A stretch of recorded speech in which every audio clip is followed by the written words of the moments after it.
En Cámara, entrevistas con diputados y diputadas de Mendoza para que conozcas el trabajo de tus representantes.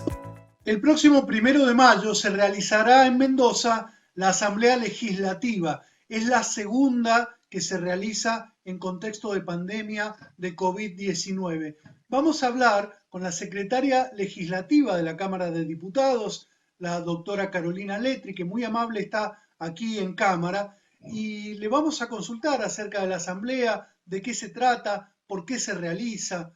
Gracias, doctora Carolina Letri, por estar aquí en Cámara. Cuéntenos, por favor, de qué se trata la Asamblea del 1 de mayo. Hola chicos, buen día, muchas gracias por sus inquietudes. En primer lugar, la gente se preguntará qué es esto de la Asamblea del 1 de mayo. La Asamblea del 1 de mayo es el punto de partida, se da inicio a las sesiones ordinarias. Inicio al trabajo ordinario de las cámaras legislativas, que son la Cámara de Diputados y la Cámara de Senadores. ¿Por qué el 1 de mayo? Básicamente porque en el artículo 84 de nuestra Constitución determina que ambas cámaras iniciarán sus periodos ordinarios de trabajo el 1 de mayo en asamblea. Esto de asamblea significa que va a estar reunido tanto los miembros de senadores de la Cámara de Senadores como los miembros de la Cámara de Diputados en conjunto. Es, en sencillas palabras, el Poder Legislativo en pleno de inicio al periodo de sesiones ordinarias. ¿Por qué el 1 de mayo? Para saber por qué es esta fecha y no, por ejemplo, el 1 de marzo, como ocurre en la Nación, nos tenemos que remontar unos siglos atrás. Esto se remonta, tiene un origen histórico. El 1 de mayo de 1851 hay un levantamiento de Urquiza a Rosas, en el cual, siendo gobernador de Entre Ríos, le saca las facultades, las prerrogativas que tenía Rosas como gobernador de Buenos Aires. Esta fecha fue el 1 de mayo de 1851. 3 años después, las provincias, salvo Buenos Aires, en el Congreso de Santa Fe, sancionan la primera constitución, que es la Constitución Argentina de 1853. Esta Constitución de 1853 es tomada por nuestra Constitución Provincial de 1916 y al tomar el inicio de sesiones ordinarias hace, al igual que la Constitución de 1853, el 1 de mayo. Después a la Nación, en la reforma del 94, se decide que el periodo ordinario es muy corto, muy acotado, entonces se cambia la fecha a nivel nacional del 1 de mayo al 1 de marzo. En la Asamblea Legislativa, el gobernador de la provincia da un discurso frente a los integrantes y las integrantes del Poder Legislativo.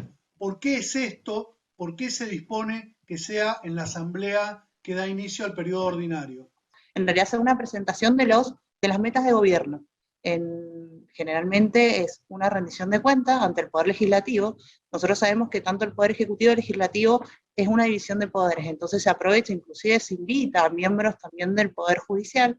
Entonces lo que hace el Poder Ejecutivo aprovecha para hacer una especie de rendición de cuentas y para informarle a los miembros del Poder Legislativo cuáles son los proyectos que van a realizar, que van a trabajar en forma conjunta durante el año.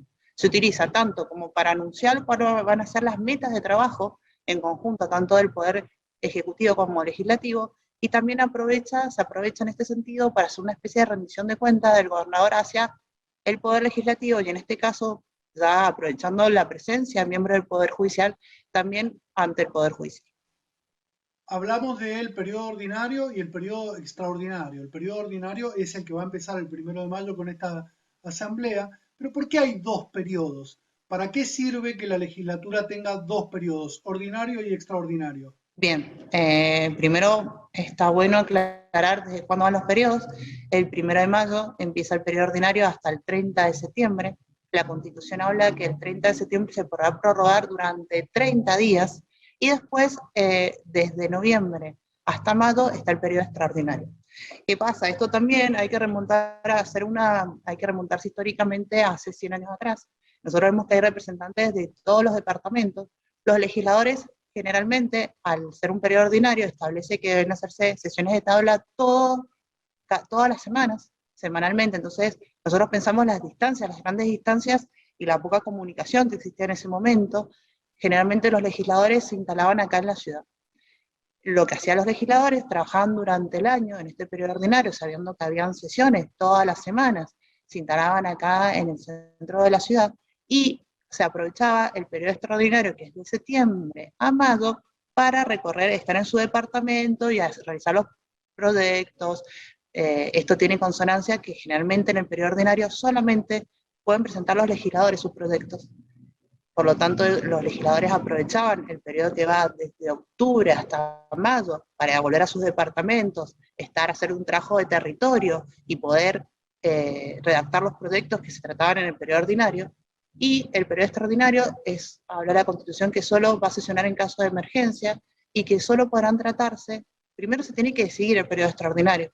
Hay una asamblea cuando termina el periodo ordinario en el cual decide prorrogar las sesiones por un periodo extraordinario, y en el periodo extraordinario solamente se van a tratar proyectos del Ejecutivo. El sentido que tiene es solamente los legisladores volvían a sus departamentos y aprovechaban este tiempo para hacer todo un trabajo de campo y aprovechar los proyectos necesarios para sus departamentos. El cargo que usted ocupa es el de secretaria legislativa. ¿Qué implica esto dentro de la Asamblea Legislativa del 1 de mayo? Y luego, ¿qué implica a lo largo del año? Yo como secretaria actuante lo primero que tengo que hacer es verificar el quórum y acreditar la identidad de los legisladores de la Cámara de Diputados y dar fe de las resoluciones y de las votaciones de los miembros de la Cámara. Soy una especie de secretaria actuante de la Cámara de Diputados. El Senado, los miembros del Senado, también está su secretario legislativo, que sus funciones dentro de la Asamblea es verificar el quórum y también verificar la legitimidad de las votaciones. Eso con respecto a la Asamblea. Y con respecto a mi rol dentro de la Cámara de Diputados en forma ordinaria, todos los días, mi función está determinada en el reglamento interno, está a cargo de la Secretaría todo lo que es el circuito legislativo. ¿Esto qué significa? Desde que ingresan los proyectos hasta que se sancionan. Nosotros tenemos a cargo de la Secretaría Legislativa tanto la mesa de entrada como la dirección de comisiones. Entonces, mi rol es tanto el control, la legitimidad de los proyectos desde que ingresan a la Cámara hasta que son sancionados. Esto incluye el trabajo tanto desde la carátula, del inicio, desde la caratulación hasta el ingreso a los asuntos entrados. Una vez que toman estado parlamentario, también verificar la legitimidad de los proyectos cuando pasan a comisiones y después, una vez que están discutidos y sancionados en las sesiones, el último control se hace dentro de la Secretaría Legislativa, dando por finalizado todo este circuito legislativo la fe pública de la discusión y de la sanción del mismo. Decíamos al inicio que esta asamblea es la segunda que se realiza en el contexto de pandemia de COVID-19. La Cámara de Diputados ha trabajado de forma remota desde que empezó la pandemia, no ha dejado de sesionar, no han dejado de trabajar las comisiones, y la asamblea del año pasado se realizó también de forma remota. ¿Qué se espera para este año 2021? Bueno, Santi, mirá, en principio las asambleas son citadas por el Senado. Probablemente esta asamblea por cuestiones sanitarias vuelva a ser en forma remota. Nosotros el año pasado, cuando se inició este tema de la pandemia, con el primer decreto en el cual se decreta el aislamiento, nos pusimos a trabajar las autoridades de la Cámara, sobre todo el presidente de la Cámara y el vicegobernador, buscando una alternativa, porque lo primero que se pensó es que el Poder Legislativo, por su rol fundamental e institucional, no podía frenar. Encontramos la solución a este tema de no frenar y de seguir con nuestro trabajo legislativo en un artículo de la Constitución que establece que en caso de pandemia o en caso imprevisto o caso fortuito, la legislatura puede funcionar en otro ámbito que no sea el recinto. Haciendo un par de equivalencias legales, encontramos que no existía ningún impedimento en que en realidad las sesiones, en vez de ser presenciales, sean online. Lo importante de remarcar acá es la inmediatez tanto de la imagen como del sonido, por lo tanto están todas las personas presentes como si estuvieran presentes en el espacio físico. Esto llevó en paralelo tanto a la Cámara de Diputados como a la Cámara de Senadores a realizar una resolución 22, en la cual adoptaba la sesión de la forma de sesionar en online. Fue votada por las cámaras ya bajo las plataformas TIC, bajo una plataforma digital, que en este caso fue la plataforma Zoom, fue votada, ratificada por ambas cámaras y se adoptó la forma de sesionar online. Hoy en día tenemos nuestro principio es la sesión, son presenciales, salvo el caso justificados que deberán comunicarse a presidencia, y en virtud de esta resolución y en virtud de este tema de la pandemia es un día a día, por lo tanto no sabemos cuál va a ser la situación sanitaria. Probablemente la sesión del 1 de mayo, la asamblea sea online. El 1 de mayo del año pasado se encontraba el gobernador, los presidentes de ambas cámaras y los secretarios, que en este caso toman relevancia porque son los encargados de acreditar la identidad de cada legislador a través del reflejo en la pantalla, y de esa forma dan plena fe del quórum que existe y de la validez de las votaciones que se realizan durante la asamblea, porque hay un par de formalidades que se sigue durante la asamblea, como por ejemplo el aprobar las resoluciones e iniciar el periodo ordinario.